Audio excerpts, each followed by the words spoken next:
어머니 제발 그만 좀 하세요. 여보세요? 너희 아버지 목소리가 들려. 뭐라고요? 이게 어떻게? 사연 시작 전 구독과 좋아요를 눌러주시고 어디서 듣고 계신지 댓글 남겨주시면 그곳으로 행운이 가득 깃들기를 바라겠습니다. 그것이 누군가에게는 빛나는 보석일 수도 있고 누군가에게는 낡은 일기장일 수도 있겠죠. 하지만 제 어머니에게 그것은 차갑고 투박한 검은색 벽돌이었습니다. 네, 맞습니다. 이제는 박물관에서나 볼 법한 구형 이지 폴더폰입니다. 사람들은 그걸 고물이라 부르지만 어머니는 그걸 생명줄이라 불렀습니다. 어머니의 시간은 10년 전 아버지가 떠나던 그 겨울에 멈춰버렸기 때문입니다. 아침 7시. 전쟁 같은 하루가 시작되는 시간입니다. 오래된 빌라의 주방에는 멸치 육수 냄새가 밴 눅눅한 공기가 감돕니다. 제 아내도 떠나고 장성한 아들 하나와 늙은 노모를 모시고 사는 이 집은 언제나 서늘한 기운이 돕니다. 식탁 앞에는 제 어머니 김순자 여사가 앉아 계십니다. 어머니의 오른손에는 숟가락 대신 그 검은 전화기가 들려 있습니다. 마치 밥을 먹다가도 당장 누군가의 전화를 받아야 한다는 듯이 말이죠. 배터리가 방전되어 켜지지 않는 먹통 전화기를 귀에 대고 어머니는 아침부터 누군가를 찾습니다. 순자 불안하고 들뜬 목소리. 여보. 여보 나야. 왜 전화를 안 받아? 밥 먹으라니까. 국 식어. 민석 피곤과 짜증이 섞인 목소리. 엄마. 제발 그만 좀 하세요. 아버지가 돌아가신 지가 언젠데.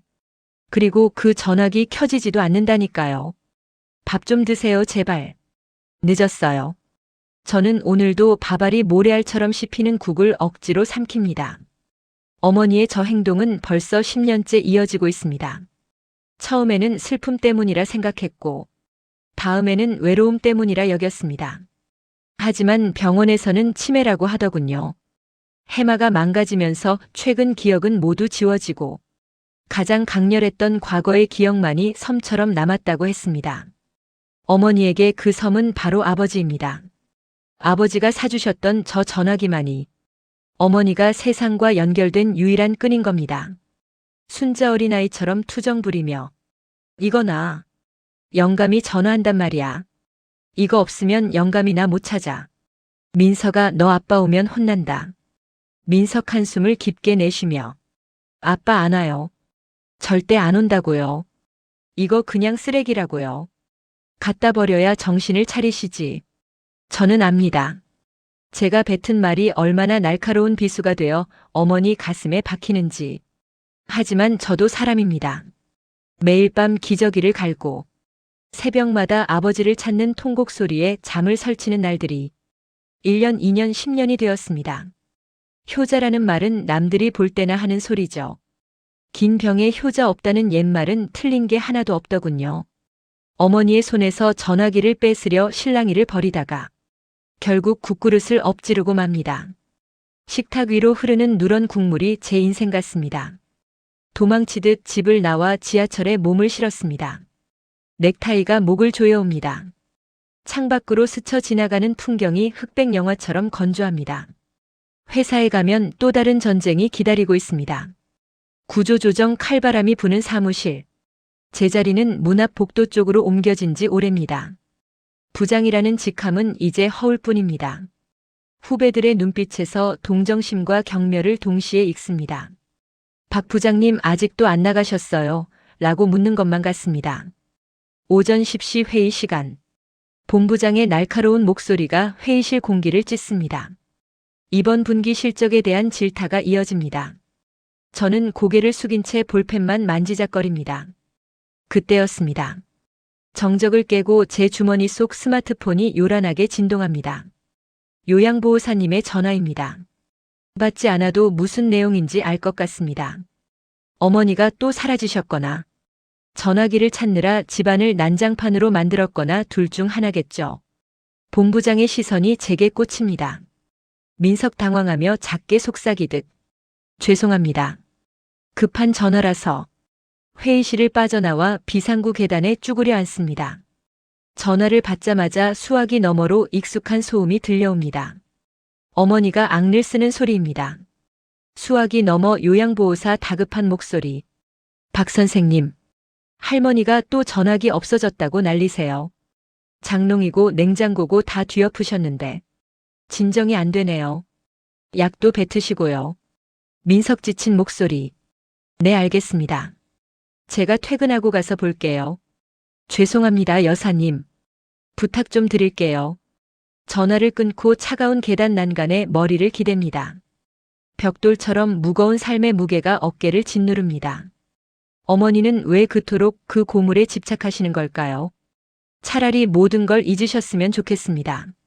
아버지를 잊고 저를 잊고 그냥 편안하게 아무것도 모르는 아이가 되셨으면 좋겠습니다. 하지만 어머니는 기억을 잃어가는 와중에도 아버지를 기다리는 그 마음 하나만은 절대 놓지 않으십니다. 그게 사랑일까요? 아니면 저주일까요? 오후 4시. 제 딸 지민이의 시간입니다. 17살 지민이는 저와 어머니 사이의 완충지대입니다.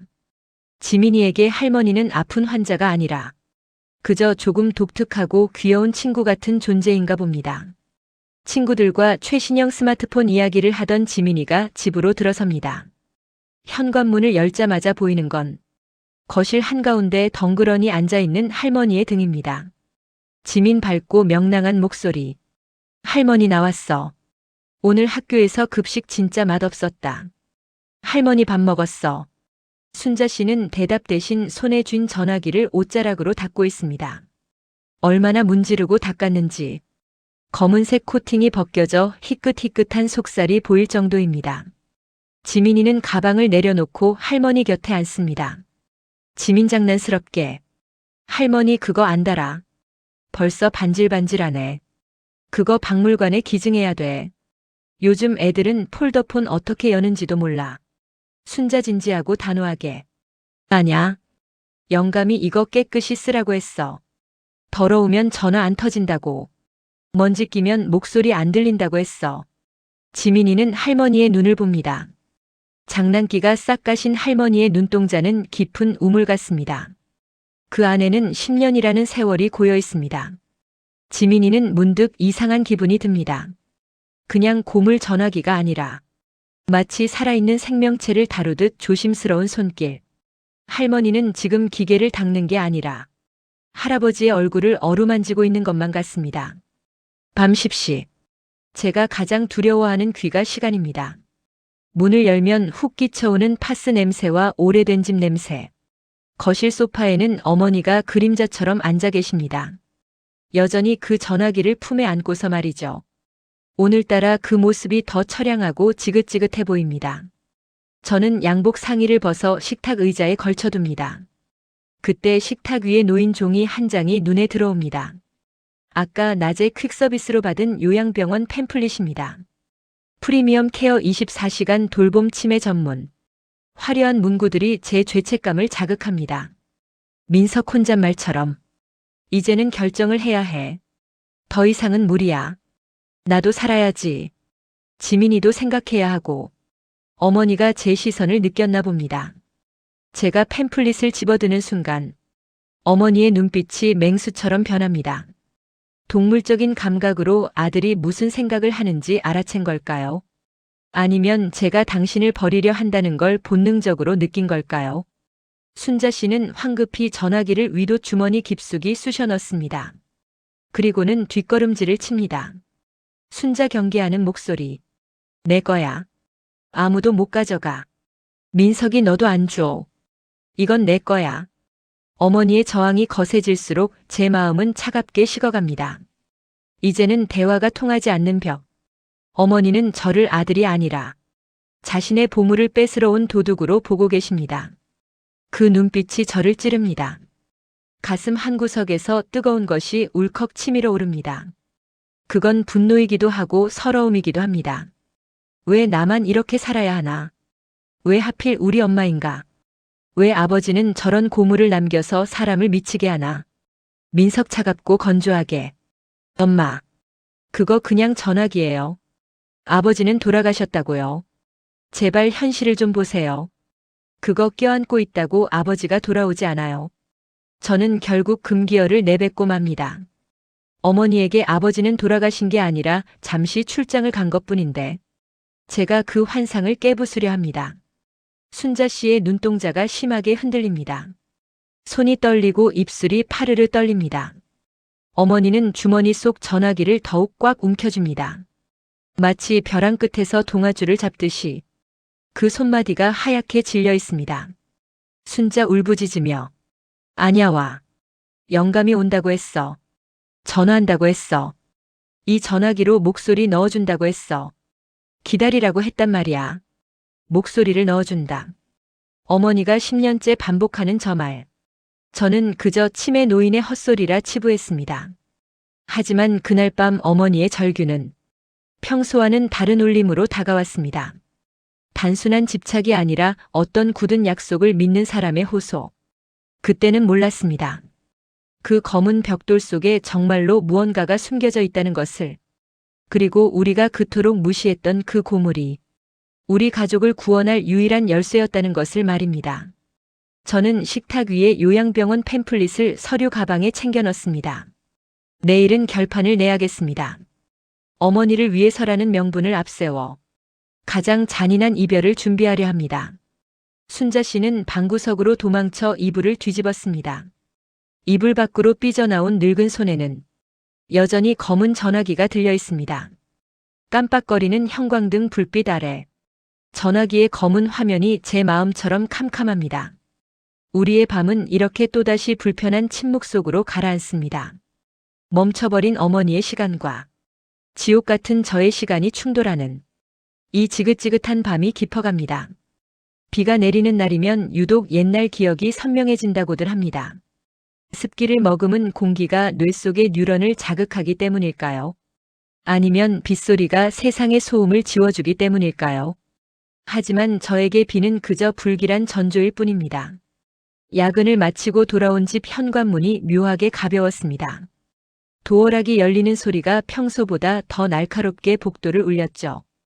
불 꺼진 거실, 식어버린 온기, 그리고 신발장에 있어야 할 어머니의 낡은 슬리퍼가 보이지 않았습니다. 심장이 덜컥 내려앉는다는 표현은 이럴 때 쓰는 걸 겁니다. 머릿속이 하얗게 질리면서 단 하나의 생각만이 사이렌처럼 울렸습니다. 또 나가셨구나. 우산을 챙길 겨를도 없었습니다. 정장 구두가 빗물에 젖어 질척거리는 느낌이 소름 끼치도록 싫었지만 발걸음을 멈출 수는 없었습니다. 아파트 단지 놀이터, 상가 뒤편 주차장, 어머니가 갈 만한 곳을 미친 듯이 뒤졌습니다.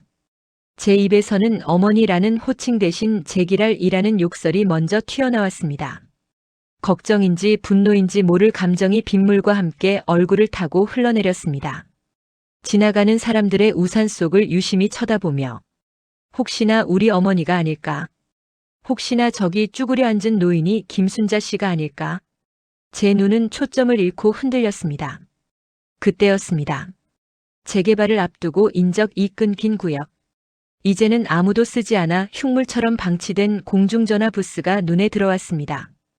희미한 가로등 불빛 아래 부스 안쪽 유리에 뿌옇게 서린 김이 보였습니다.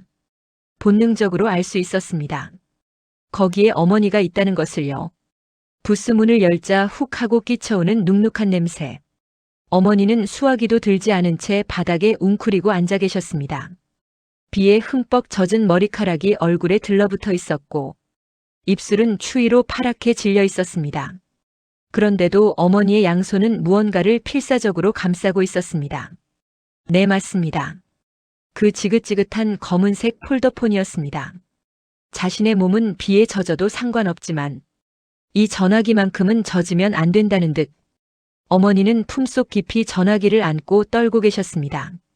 민서걱 눌린 분노와 안도가 섞인 목소리. 엄마, 여기서 뭐 하시는 거예요? 집 놔두고 왜 이러고 계시냐고요? 내가 미쳐 진짜. 순자 덜덜 떨며 초점 없는 눈으로. 전화해야 돼. 여기서 하면 받아. 영감이 여기서 기다리라고 했어. 집에는 전화기가 안 터져서 영감이 안 와. 어머니는 저를 알아보지 못했습니다. 그저 10년 전 아버지가 퇴근길에 전화를 걸어오던 그 공중전화 부스의 기억 속에 갇혀 계셨던 겁니다. 어머니의 손에 들린 먹통 전화기에는 빗물인지 눈물인지 모를 물기가 흥건했습니다. 저는 어머니의 겨드랑이를 잡아 억지로 일으켜 세웠습니다. 가벼웠습니다. 평생 가족을 위해 헌신했던 여자의 몸무게가 고작 젖은 솜니불처럼 가볍고 축축하게 느껴져서 저는 또 한 번 화가 치밀어 올랐습니다. 이 상황을 만든 병마에 대한 화인지 아니면 이 꼴을 하고도 아버지만 찾는 어머니에 대한 질투인지 그것도 아니면 무력한 가장인 저 자신에 대한 혐오인지 구분이 되지 않았습니다. 집으로 돌아온 후에도 전쟁은 끝나지 않았습니다. 수건으로 어머니의 젖은 머리를 털어내는데 어머니는 계속해서 전화기만 찾았습니다. 손에서 전화기를 놓으면 세상이 무너지는 줄 아는 사람처럼 식탁 위에 올려둔 폰을 향해 손을 뻗으며 칭얼거렸습니다. 순자 애원하듯 내 거 줘. 물 닦아야 돼. 녹슬면 안 돼. 영감 목소리 녹슬면 안 된단 말이야. 민석 폭발하듯 소리치며 그놈의 영감. 아버지가 저거 껴안고 있으라고 시켰어요. 저것 때문에 엄마가 오늘 죽을 뻔했다고요. 길바닥에서 얼어 죽을 뻔했단 말이에요. 알아들으세요. 제 인내심의 퓨즈가 끊어진 건 바로 그 순간이었습니다. 걱정이 분노로 바뀌는 건 한순간이더군요. 저는 식탁 위에 있던 그 검은 벽돌을 낚아챘습니다. 그리고 거실 구석에 있는 플라스틱 쓰레기통을 향해 보란듯이 내동댕이 쳤습니다. 쿵 하는 둔탁한 소리가 거실의 정적을 깼습니다. 플라스틱끼리 부딪히는 소리가 그렇게 잔인하게 들릴 줄은 몰랐습니다. 순자 찢어지는 비명. 안 돼. 안 돼 여보. 민서가 왜 그래. 아빠 아프잖아. 던지지 마. 우리 영감 아프단 말이야. 어머니는 발작하듯 비명을 지르며 쓰레기통으로 기어갔습니다. 쓰레기통을 뒤엎고 그 안에서 전화기를 꺼내 들었습니다. 김치 국물이 묻은 휴지와 먼지 뭉치들이 전화기에 엉겨붙어 있었습니다. 어머니는 더러운 줄도 모르고 옷소매로 전화기를 벅벅 문질렀습니다. 마치 다친 자식을 어루만지는 어미의 손길 같았습니다. 그 모습을 내려다보는 저는 괴물이 된 기분이었습니다. 숨이 가빠오고 손이 떨렸습니다. 이 지옥 같은 상황을 끝내야 한다. 이건 사는 게 아니다. 어머니를 위해서도 나를 위해서도 이건 아니다. 제 머릿속에서 요양병원이라는 단어가 확신으로 바뀌는 순간이었습니다. 민석 차갑게 가라앉은 목소리. 내일 날 박는 대로 짐 싸세요.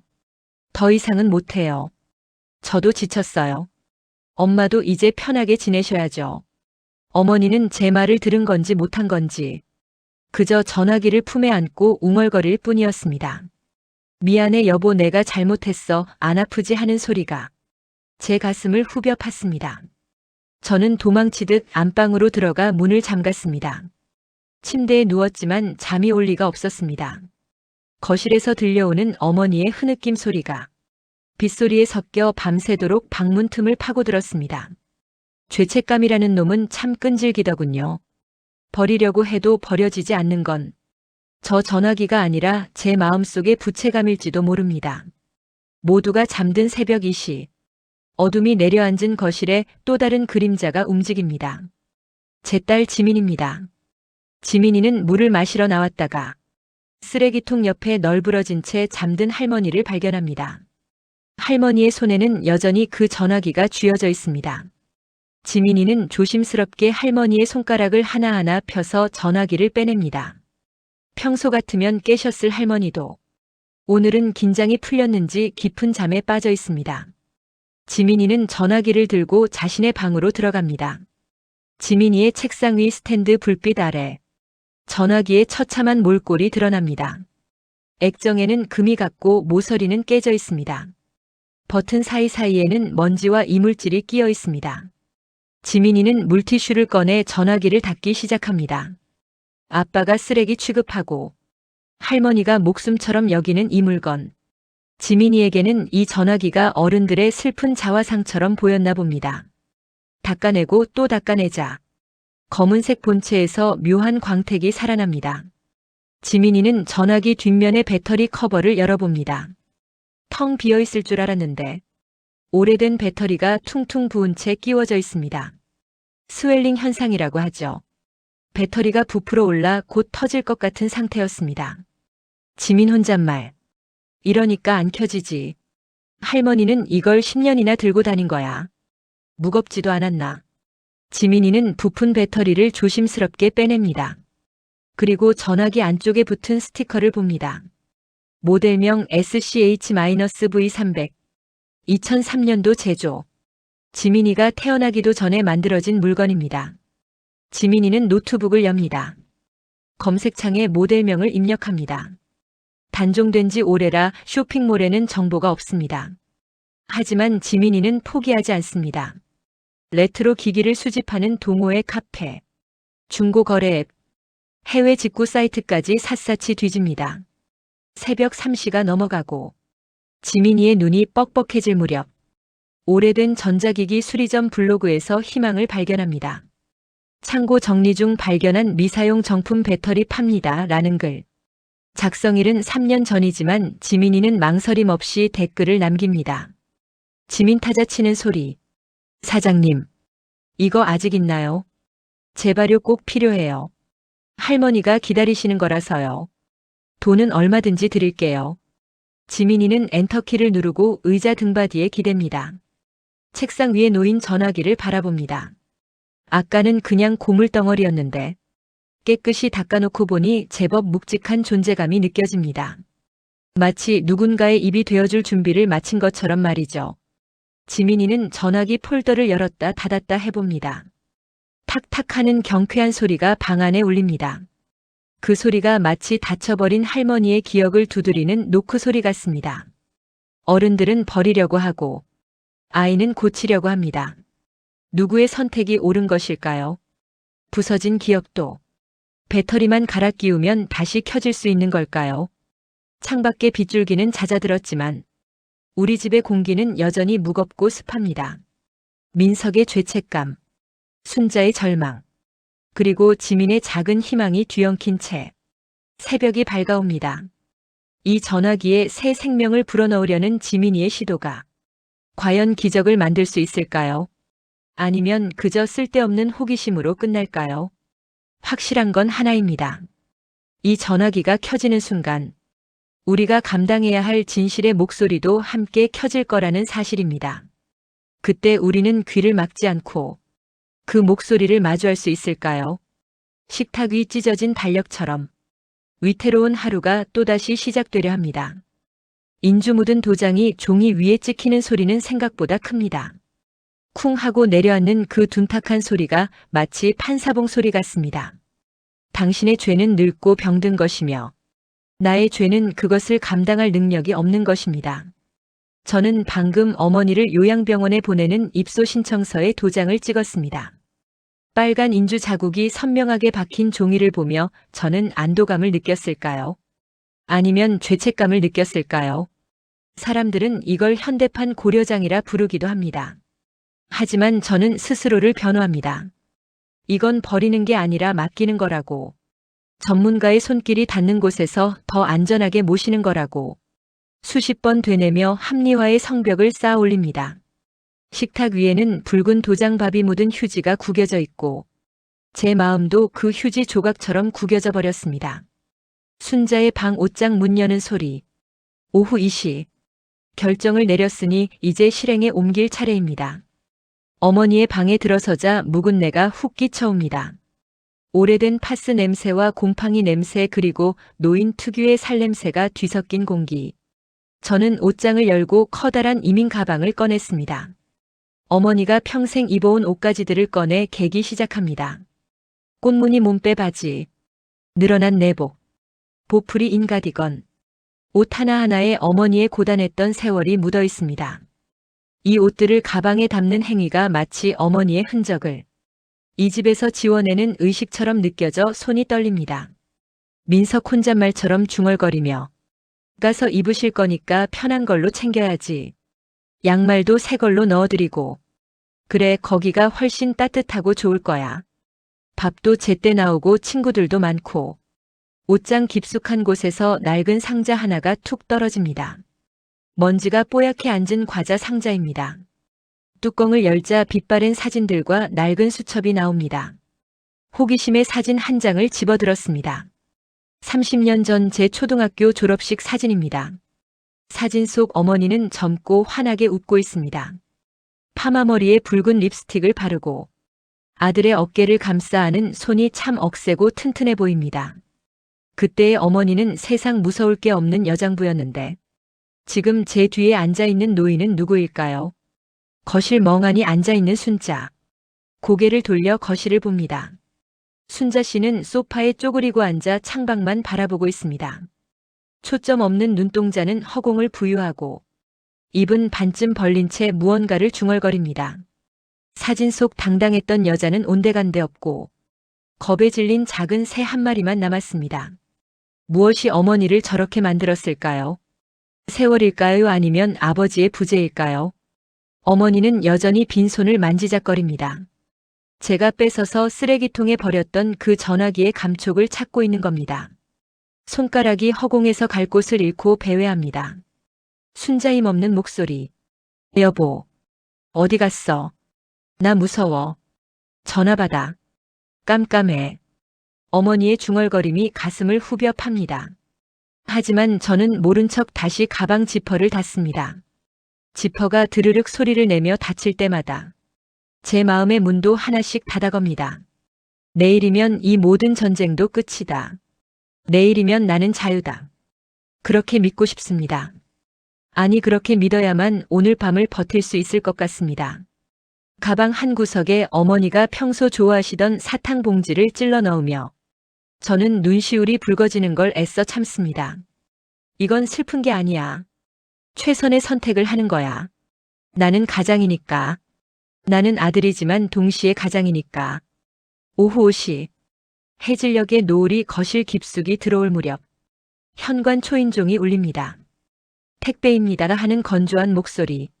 학교에서 돌아온 지민이가 버선발로 뛰어나갑니다.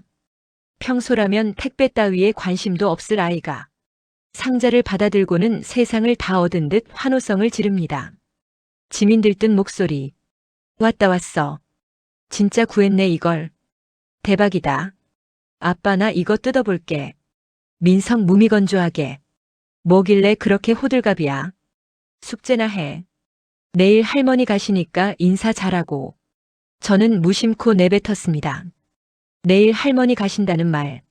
지민이의 손이 순간 멈칫합니다. 아직 지민이에게는 요양병원 이야기를 구체적으로 하지 않았습니다. 그저 병원에 잠시 검사받으러 가시는 줄로만 알고 있겠죠. 지민이는 택배 상자를 든 채 저를 빤히 쳐다봅니다.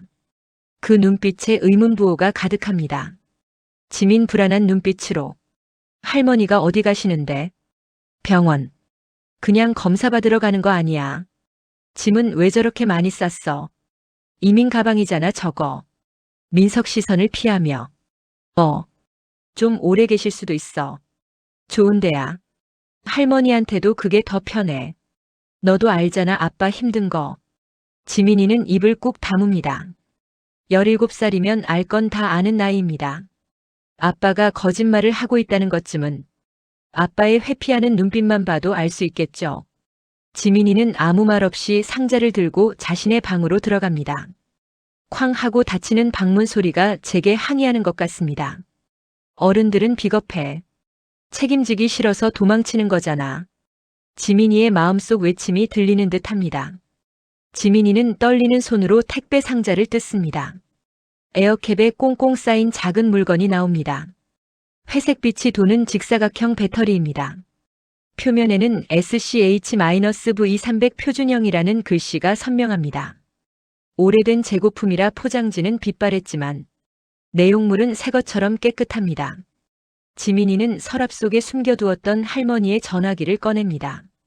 어젯밤 물티슈로 닦고 또 닦아 반질반질해진 검은색 폴더폰.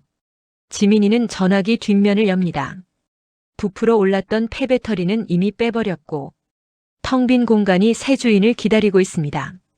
지민 긴장된 숨소리. 제발 맞아라. 제발 켜져라. 할머니 가시기 전에 한 번만이라도. 딸깍. 배터리가 홈에 딱 맞게 들어갑니다.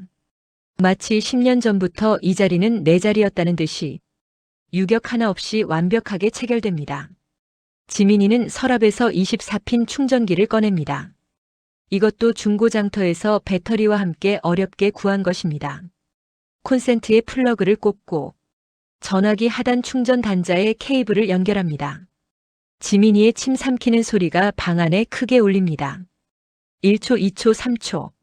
숨막히는 정적이 흐르고 이내 전화기 앞면의 작은 램프에 불이 들어옵니다. 빨간불. 충전 중임을 알리는 선명한 적색 LED.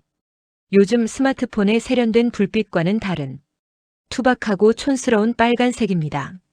하지만 지민이에게 그 불빛은 등대처럼 보입니다. 망망대해를 표류하던 할머니의 기억을 다시 육지로 인도해줄 신호탄. 지민이는 입을 틀어막습니다. 전원이 들어온다는 건 이 전화기의 심장이 다시 뛰기 시작했다는 뜻입니다. 10년 동안 멈춰있던 시간이 흐르기 시작했다는 뜻입니다. 밤 11시. 거실에 불을 껐습니다. 어둠 속에 거대한 짐승처럼 웅크리고 있는 이민 가방. 그 옆에 순자 씨는 아직도 잠들지 못하고 앉아 있습니다. 요양병원에 간다는 걸 아는지 모르는지 어머니는 그저 가방을 쓰다듬고 있습니다. 아니, 가방이 아니라 그 위에 놓인 제 외투를 만지고 있습니다. 순자 잠꼬대처럼.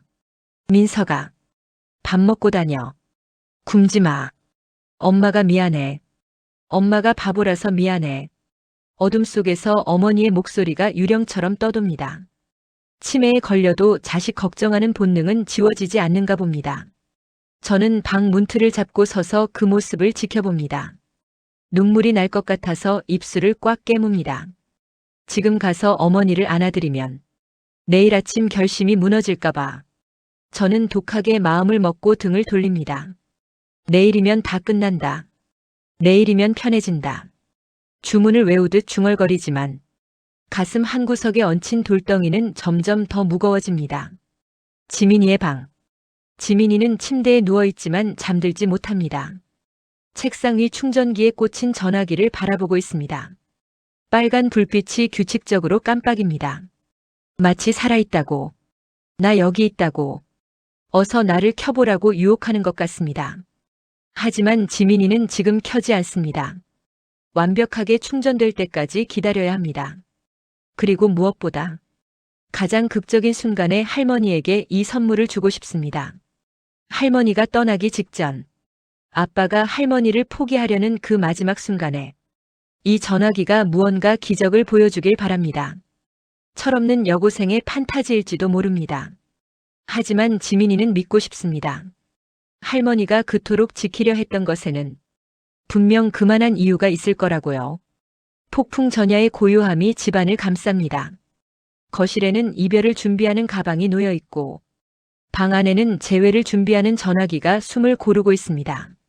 민석의 죄책감과 지민의 희망이 교차하는 이 밤. 순자 씨의 머릿속 지우개는 잠시 멈췄을까요? 아니면 내일이면 모든 것이 사라질까요? 배터리 게이지가 한 칸씩 채워질 때마다 우리가 몰랐던 진실의 시간도 점점 다가오고 있습니다. 내일 아침 해가 뜨면 누군가는 울고 누군가는 떠나야 합니다. 그리고 그 검은 벽돌은 10년 만에 긴 침묵을 깨고 입을 열게 될 것입니다. 과연 그 안에는 어떤 목소리가 담겨 있을까요? 잠들 수 없는 밤이 시계 초침 소리와 함께 깊어만 갑니다. 이별에는 고유한 소리가 있습니다. 드르륵하고 캐리어 지퍼가 닫히는 소리, 현관문 도어락이 해제되는 차가운 전자음, 그리고 낡은 신발을 구겨 신는 둔탁한 소리 같은 것들 말입니다. 오늘 아침 우리 집은 이별의 소음들로 가득 찼습니다. 창밖에는 요양병원 셔틀버스가 도착해 경적을 짧게 울립니다. 빵 하는 그 건조한 소리가 마치 이제 그만 나오라고 재촉하는 것 같습니다. 저는 어머니의 손을 잡습니다. 평생 물 한 방울 안 묻히게 해주겠다던 아버지의 약속과는 달리 거칠고 투박하게 늙어버린 손입니다. 어머니는 현관 앞에 서서 자꾸만 뒤를 돌아봅니다. 마치 두고 온 것이 있다는 듯 텅 빈 거실을 향해 시선을 고정시킵니다. 민석에서 담담한 척하며 엄마가요. 차 왔어요. 가서 밥도 드시고 따뜻하게 계시면 돼요. 주말마다 갈게요. 순자 어린아이처럼 칭얼거리며. 아니야. 전화기. 내 까만 전화기. 영감이 전화한다고 했어. 가져가야 돼. 또 그놈의 전화기 타령입니다. 마지막 순간까지 어머니는 아버지가 남긴 고물에 집착합니다. 저는 울컥 화가 치밀어 오르지만 꾹 참습니다. 이제 10분만 참으면 됩니다. 버스에 태워 보내드리면 저도 어머니도 이 지옥 같은 전쟁에서 해방되는 겁니다. 저는 어머니의 등을 떠밀듯 현관문을 엽니다. 복도에 찬 공기가 훅 끼쳐옵니다. 그때였습니다. 안방 문이 벌컥 열리고 지민이가 뛰쳐나옵니다. 신발도 신지 않은 맨발입니다. 지민이의 손에는 무언가가 들려 있습니다. 지민 숨을 헐떡이며 다급하게. 아빠 잠깐만. 가지마. 아직 안 됐어. 할머니 이거 가져가야 돼. 지민이가 내민 건 그 검은색 폴더폰이었습니다. 어젯밤 제가 쓰레기통에 처박았던 그 물건. 그런데 뭔가 다릅니다. 먼지 구덩이 속에 있던 고물이 반질반질 윤이 나는 모습으로 지민이 손에 들려 있습니다. 무엇보다 눈에 띄는 건 전화기 상단 램프에 들어온 초록색 불빛입니다. 완충. 배터리가 가득 찼다는 뜻입니다. 저는 기가 찼습니다. 이 바쁜 와중에 고장난 전화기를 고쳐온 딸이나, 그걸 보고 눈이 휘둥그레진 어머니나, 현실 파악을 못하는 건 매한가지 같았습니다. 민석 날카롭게. 박지민 너 뭐하는 거야? 지금 차 대기하고 있는 거 안 보여. 장난칠 시간 없어. 비켜. 지민을 먹이며 단호하게. 장난 아니야. 이거 켜진단 말이야. 할머니가 이거 기다렸잖아. 한 번만 켜봐. 제발 아빠. 지민이는 제 말을 무시하고 어머니에게 다가갑니다. 순자 씨의 눈이 보석처럼 빛납니다. 본능적으로 자신의 보물을 알아본 겁니다. 지민이가 할머니 손에 전화기를 쥐어줍니다. 어머니의 떨리는 엄지손가락이 전화기 옆면의 전원 버튼을 찾습니다. 10년 동안 수만 번도 더 눌렀을 그 버튼. 하지만 한 번도 응답하지 않았던 그 버튼을 어머니는 기도하는 마음으로 꾹 누릅니다. 복도에는 정적이 흐릅니다. 저도 모르게 숨을 죽입니다. 설마 켜지겠어. 그냥 고물인데. 하는 의심이 머릿속을 스치는 찰나. 효과음 이지폰 특유의 크고 투박한 부팅음. 띠리리링 띠리링. 거짓말처럼 소리가 울려 퍼집니다. 요즘 스마트폰에 세련된 부팅음과는 비교도 안 될 만큼 촌스럽고 우렁찬 64화음 멜로디. 그 소리가 복도의 센서 등을 깨웁니다. 순간 제 심장이 덜컥 내려앉습니다. 마치 죽은 줄 알았던 심장이 다시 뛰는 소리 같습니다. 액정 화면에 파란 불빛이 들어오고 통신사 로고가 뜹니다. 애니콜. 그 잊혀진 이름이 선명하게 떠오릅니다. 어머니는 소리 지르지 않습니다. 그저 입을 틀어막고 전화기를 바라볼 뿐입니다. 눈물이 주르륵 흘러내려 주름진 볼을 적십니다. 순자 감격에 겨운 목소리로. 살았어. 내 새끼 살았어. 여보 전화기 켜졌어. 전화 받아. 어머니의 손놀림이 빨라집니다. 치매 노인의 느릿한 동작이 아닙니다. 마치 10년 전에 젊은 김순자로 돌아간 듯 익숙하게 폴더를 열고 단축번호 1번을 꾹 누릅니다. 꾹 하는 버튼음과 함께 통화가 연결됩니다. 저는 멍하니 그 광경을 지켜봅니다. 당연히 없는 번호라는 안내 멘트가 나올 거라 생각했습니다. 아버지가 돌아가시고 나서 그 번호는 해지했으니까요. 하지만 수화기 너머에서 들려온 건 기계적인 안내음이 아니었습니다. 음성 사서함에 보관된 메시지가 한 건 있습니다. 청취하시려면 1번을 누르세요. 순간 제 귀를 의심했습니다. 보관된 메시지. 설마. 아닐 거야 오류겠지. 10년 전 메시지가 아직 남아있을 리가 없어. 하지만 어머니는 망설임 없이 1번을 누릅니다. 스피커폰 모드로 설정된 전화기에서 치지직거리는 노이즈가 흘러나옵니다. 오래된 카세트 테이프가 돌아가는 듯한 소리. 그리고 그 소음의 벽을 뚫고 너무나도 익숙하고 그리운 목소리가 현관 복도를 가득 채웁니다. 태수. 여보. 나야. 잘 들려. 아버지입니다. 10년 전 폐암으로 세상을 떠나신 아버지. 그 목소리입니다. 저는 다리가 풀려 그 자리에 주저앉고 맙니다. 지민이도 놀라서 입을 다물지 못합니다. 오직 순자 씨만이 전화기를 볼에 비비며 행복한 미소를 짓습니다. 마치 지금 당장 통화하고 있는 사람처럼 말입니다. 이거 들을 때쯤이면 내가 당신 옆에 없겠네. 미안해. 약속 못 지키고 먼저 가서. 의사 선생님이 그러더라. 당신 머릿속 지우개가 생각보다 빠르다고. 아버지의 목소리는 떨리고 있었습니다. 죽음을 앞둔 공포 때문이 아니라 홀로 남겨질 아내에 대한 걱정 때문에 숨을 몰아쉬며 한마디 한마디 꾹꾹 눌러 담고 있었습니다. 저는 몰랐습니다. 아버지가 어머니의 치매를 이미 알고 계셨다는 것을, 어머니가 기억을 잃어가는 걸, 아버지가 얼마나 두려워하셨는지를. 당신이 제일 무서워했잖아. 나까지 잊어버리면 당신 혼자 세상에 남을까봐. 순자야, 겁먹지 마. 당신 기억 없어지면 내가 기억하면 돼. 내가 이 전화기 안에 숨어 있을게. 그러니까 이 전화기 절대 버리지 마. 무서울 때마다 들어. 나 여기 있어. 항상 당신 옆에 있어. 아, 그래서였군요. 어머니가 그토록 이 전화기에 집착했던 이유가 단순한 치매 증상이 아니었습니다. 이 전화기 안에 남편이 숨어 있다는 그 약속, 그 마지막 유언을 지키기 위해 어머니는 기억을 잃어가는 그 혼란 속에서도 본능적으로 이 검은 벽돌을 붙들고 있었던 겁니다. 그걸 저는 쓰레기라고 불렀습니다. 그걸 저는 갖다 버리려고 했습니다. 제 자신이 혐오스러워 견딜 수가 없습니다. 눈물이 왈칵 쏟아져 앞이 보이지 않습니다. 그리고 우리 민석이. 너무 나무라지 마. 우리 아들 착하잖아. 가장 노릇하느라 힘들어서 그래. 당신이 이해해. 민서가 엄마 잘 부탁한다. 사랑한다, 김순자. 오늘따라 당신 된장찌개 냄새가 참 좋다. 메시지가 끝났습니다. 하지만 아무도 움직이지 못합니다. 복도에는 뚜뚜거리는 기계음만 공명합니다. 순자 씨는 전화기를 품에 꼭 끌어안습니다. 세상에서 가장 소중한 보물을 되찾은 아이처럼 얼굴에는 평온함이 감돕니다. 어머니는 허공을 보며 조용히 대답합니다. 순자 맑은 목소리로. 응, 여보. 나 안 잊어버렸어. 민석이 착해. 내가 다 알아. 밥 먹자, 얼른 와. 저는 무릎을 꿇은 채 어머니의 다리를 붙잡습니다. 목구멍에서 짐승 같은 울음이 터져나옵니다. 참았던 서름과 죄책감이 댐이 무너지듯 쏟아집니다. 아버지, 죄송해요. 엄마, 미안해요. 제가 잘못했어요.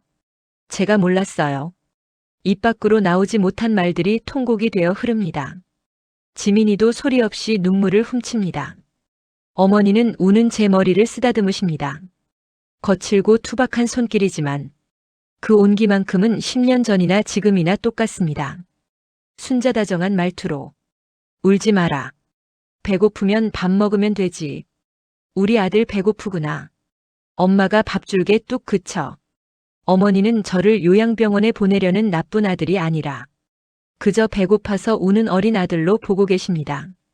그 망가진 기억 속에서도 자식에 대한 사랑은 오롯이 살아남아 저를 용서하고 있습니다. 현관 밖에서 빵하고 다시 경적 소리가 들립니다. 하지만 이제 저 소리는 들리지 않습니다. 저는 주머니에서 요양병원 팸플릿을 꺼냅니다. 그리고 찢어버립니다. 북하고 종이 찢어지는 소리가 아까 짚어닿던 소리보다 훨씬 더 시원하게 들립니다. 저는 어머니의 손을 잡고 일어섭니다. 아니, 어머니가 저를 일으켜 세워주십니다. 민석 눈물 범벅이 된 얼굴로. 엄마, 집에 들어가요. 아빠가 밥 먹으래요. 같이 밥 먹어요, 우리. 지민이가 현관문을 활짝 엽니다. 집 안으로 들어오는 햇살이 눈부십니다. 어둠 침침했던 거실이 아버지의 목소리 하나로 따뜻하게 채워졌습니다. 충전기에 꽂힌 전화기의 초록색 불빛이 마치 아버지의 눈처럼 우리를 지켜보고 있습니다. 우리는 다시 집으로 들어갑니다. 이별하러 나갔던 그 문을 통해 다시 가족이 되어 들어옵니다. 연결되었습니다. 끊어진 줄 알았던 사랑이, 녹슬지 않은 기억이, 그 낡은 주파수를 타고 다시 우리에게 도착했습니다. 어떤 결심은 요란한 소리를 동반합니다. 종이가 찢어지는 소리. 그건 단순히 종이 섬유가 끊어지는 소리가 아니라 제 마음속의 불안과 비겁함이 끊어지는 소리였습니다. 거실 바닥에는 요양병원 팸플릿 조각들이 눈처럼 흩뿌려져 있습니다. 최고급 시설 24시간 케어. 화려한 문구들이 적힌 종이 조각들을 저는 쓰레기통에 쓸어 담습니다. 이상하게도 마음이 깃털처럼 가벼워집니다. 도망치려 했던 비상구를 스스로 폐쇄하고 나니 오히려 숨통이 트이는 기분입니다. 어머니를 남의 손에 맡기려 했던 제 합리화도 휴지통 속으로 사라졌습니다. 저는 주머니에서 제 스마트폰을 꺼냅니다. 항상 저를 긴장하게 만들었던 회사 부장의 전화번호를 누릅니다. 평소라면 심장이 조여들었을 통화 연결음이 오늘따라 아무렇지도 않게 들립니다. 수화기 너머로 부장의 짜증 섞인 목소리가 들려옵니다. 김대리 서류가 이게 뭐야 하는 고함 소리도 들립니다. 저 전쟁터가 불과 몇 시간 전까지 제 세상의 전부였습니다. 하지만 이제는 아주 먼 나라의 이야기처럼 들립니다. 민석 차분하지만 단호한 목소리. 부장님 접니다. 박민석입니다. 죄송하지만 이번 주 못 나갑니다. 아니 며칠 좀 쉬겠습니다. 집안에 일이 좀 있어서요. 내 실적이고 뭐고 지금은 못 갑니다. 다녀와서 처리하겠습니다. 죄송합니다. 전화를 끊는 제 손끝에 미세한 떨림이 남습니다. 아마 내일이면 회사에서 제 책상이 빠질지도 모릅니다. 구조조정 명단 제일 위에 제 이름이 올라갈 수도 있겠죠. 하지만 두렵지 않습니다. 지금 제게 더 중요한 자리는 회사의 부장 자리가 아니라 이 집의 가장 자리이자 어머니의 아들 자리라는 걸 깨달았으니까요. 저는 넥타이를 풀어 헤칩니다. 목을 조이던 올가미가 풀리고 비로소 제 숨소리가 들리기 시작합니다. 저는 셔츠 소매를 걷어붙이고 주방으로 들어갑니다. 싱크대 구석에 처박혀 있던 앞치마를 꺼내 두릅니다. 꽃무늬가 그려진 어머니의 낡은 앞치마입니다. 끈을 묶는데 허리가 꽉 낍니다. 어머니에게는 헐렁했을 이 앞치마가 제게는 이렇게 작습니다. 그동안 어머니가 얼마나 작은 몸으로 우리 가족을 먹여 살렸는지 새삼스럽게 느껴져 코끝이 시큰해집니다. 냉장고를 엽니다. 말라비틀어진 대파 반 뿌리, 무르기 직전에 두부 한 모, 그리고 어머니가 정신이 온전할 때 담가두셨던 된장 단지가 보입니다. 저는 뚝배기를 꺼냅니다. 아버지가 좋아하시던 된장찌개를 끓여보려 합니다. 칼질이 서툽니다. 두부 모양은 삐뚤빼뚤하고 호박은 너무 두껍게 썰렸습니다. 멸치 육수를 우려내는데 얼마나 끓여야 하는지도 잘 모르겠습니다. 스마트폰으로 레시피를 검색하며 허둥지둥합니다. 하지만 냄비에서 보글보글 끓어오르는 소리가 듣기 좋습니다. 구수한 된장 냄새가 집안 가득 퍼지기 시작합니다. 그 냄새는 마법 같습니다. 차가웠던 집안 공기를 순식간에 따뜻하게 데워줍니다. 눅눅한 곰팡이 냄새도, 매캐한 파스 냄새도, 된장찌개 냄새 앞에서는 모두 꼬리를 감춥니다. 이것이 바로 사람 사는 냄새인가 봅니다. 순자 씨는 식탁 의자에 얌전히 앉아 계십니다. 어머니의 앞에는 이제 숟가락과 젓가락이 놓여 있습니다. 그리고 그 옆에는 여전히 검은색 폴더폰이 자리 잡고 있습니다. 달라진 게 있다면 이제 어머니는 전화기를 귀에 대고 울부짖지 않는다는 겁니다. 충전기에 꽂힌 전화기의 초록색 불빛을 바라보며 어머니는 마치 살아있는 사람과 대화하듯 조곤조곤 이야기를 나누십니다. 순자 행복한 미소를 띠며 영감 냄새 좋지. 민석이가 밥한대. 당신이 좋아하는 두부 많이 넣으라고 내가 시켰어. 우리 민석이 다 컸네 그치? 당신도 빨리 와서 앉아. 숟가락 놨어. 지민이가 그 옆에서 수저를 놓으며 맞장구를 칩니다. 이제 지민이는 할머니의 행동을 이상하게 보지 않습니다. 오히려 할머니의 세계를 존중하고 그 안에 동참합니다. 맞아 할아버지. 아빠가 요리하는 거 처음 봐. 맛없어도 다 드셔야 돼요 알았죠? 남기면 벌금이에요. 3대가 모인 식탁. 아니 엄밀히 말하면 4대라고 해야 할까요? 저 전화기 속에 아버지의 목소리가 살아 숨쉬고 있으니까요.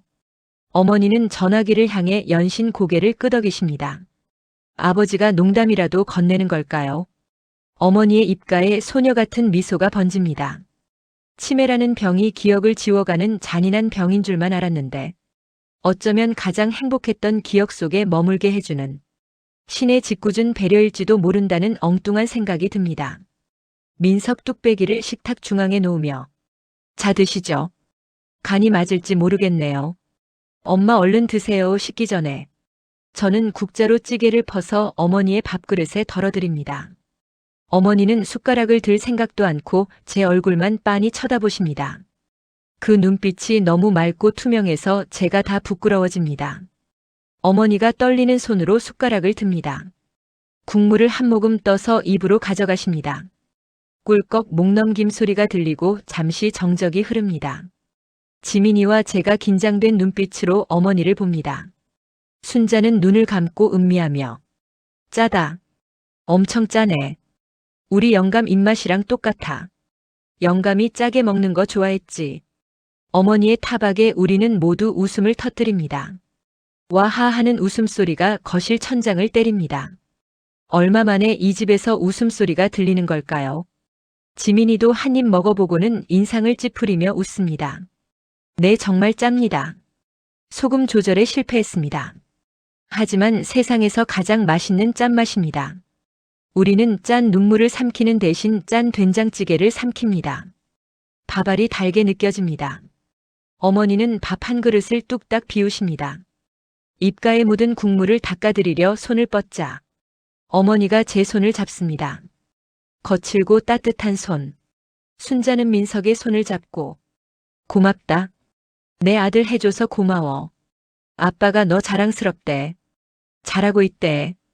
순간 울컥해서 밥알이 목에 걸릴 뻔했습니다. 그건 어머니의 말씀일까요? 아니면 아버지의 말씀일까요? 어느 쪽이든 상관없습니다. 그 한마디로 지난 10년의 고통이 눈 녹듯 사라지는 기분이니까요. 저는 말없이 밥을 씹어 삼킵니다. 목구멍이 뜨거워집니다. 식탁 한편에 놓인 전화기의 램프가 깜빡입니다. 마치 아버지가 윙크를 보내는 것 같습니다. 그래, 임마 잘하고 있다. 먹고 살아야지. 아버지의 걸걸한 목소리가 환청처럼 들려옵니다. 식사가 끝나고 설거지는 지민이가 맡았습니다. 달그락거리는 그릇 소리가 자장가처럼 들립니다. 어머니는 소파에 앉아 꾸벅꾸벅 졸고 계십니다. 품에는 여전히 전화기가 안겨 있습니다. 하지만 이제는 불안해 보이지 않습니다. 전화기가 없으면 세상이 무너질 듯 공포에 질려있던 모습은 사라지고 가장 든든한 보호자와 함께 있는 듯 평온한 얼굴입니다. 저는 베란다 창문을 엽니다. 차가운 밤 공기가 들어오지만 더 이상 춥게 느껴지지 않습니다. 하늘에는 별이 드문드문 떠 있습니다. 아버지가 계신 곳은 저 어디쯤일까요? 생각해보면 참 아이러니합니다. 최신형 스마트폰으로 무장한 우리는 정작 옆에 있는 가족의 눈을 바라보지 않고 사는데 어머니는 다 낡아빠진 먹통 전화기 하나로 가족을 다시 하나로 묶어주셨습니다. 기술이 발전하고 세상이 빨라져도 사람의 마음을 움직이는 건 결국 속도가 아니라 온도인가 봅니다. 10년 전의 투박한 기술 속에 담긴 아버지의 온도가 오늘 우리를 살렸습니다. 거실 불을 끄고 각자의 방으로 들어갑니다. 어둠 속에 홀로 빛나는 것이 있습니다. 충전기에 꽂힌 낡은 폴더폰의 초록색 불빛, 그리고 화면 보호기에서 깜빡이는 문구. 사랑해요. 지민이가 설정해둔 걸까요? 아니면 원래부터 거기에 있었던 말일까요? 화면은 서서히 어두워지지만 그 여운은 길게 남습니다. 자막과 함께 흐르는 내레이션. 당신의 서랍 속에도 버리지 못하는 물건이 있나요? 먼지 쌓인 앨범. 멈춰버린 시계. 유행 지난 옷가지들. 우리는 그걸 짐이라고 부르기도 하고 추억이라고 부르기도 합니다. 하지만 가만히 귀를 기울여 보세요. 그 낡은 물건들이 당신에게 말을 걸고 있을지도 모릅니다. 사랑은 때로 가장 낡고 보잘것없는 모습으로 숨어 우리가 다시 발견해주기만을 기다리고 있으니까요. 배터리만 갈아 끼우면 언제든 다시 켜질 준비를 하고 말이죠.